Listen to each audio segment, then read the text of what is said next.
सचिन तेंडुलकर देखील deep fake प्रकरणाचा बळी झालेला आहे। मोबाईल गेमिंगच्या प्रचारासाठी सचिनचा खोटा वापर करण्यात आलेला आहे। असा व्हिडिओ दिसला तर रिपोर्ट करा असं आवाहन सचिन तेंडुलकर यांनी चाहत्यांना केलंय। डीप फेक प्रकरणाचा सचिन तेंडुलकर हा देखील आता बळी झालेला आहे।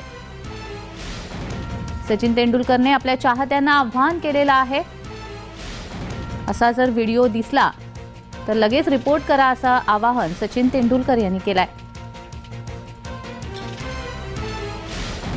आतापर्यंत अनेक डीप फेक प्रकरणाचे व्हिडिओ समोर आलेले आहेत। बऱ्याच कलाकारांना, सेलिब्रिटींना यामध्ये मनस्ताप सहन करावा लागला। यानंतर आता सचिन तेंडुलकर देखील डीप फेक प्रकरणाचा बळी झालेला आहे।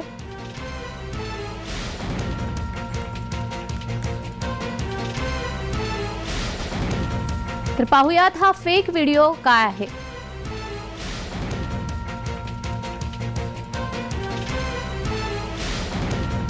बेटी इस समय यह गेम खेल रही है जिसके बारे में हर कोई बात कर रहा है, एविएटर। वह स्काईवर्ड एविएटर क्वेस्ट ऐप खेलकर हर दिन 180,000 रुपये निकालती है। मुझे कभी कभी आश्चर्य होता है कि अब अच्छा पैसा कमाना कितना आसान हो गया है। और सबसे दिलचस्प बात यह है कि यह एप्लीकेशन बिल्कुल मुफ्त है, कोई भी आईफोन मालिक इसे डाउनलोड कर सकता है।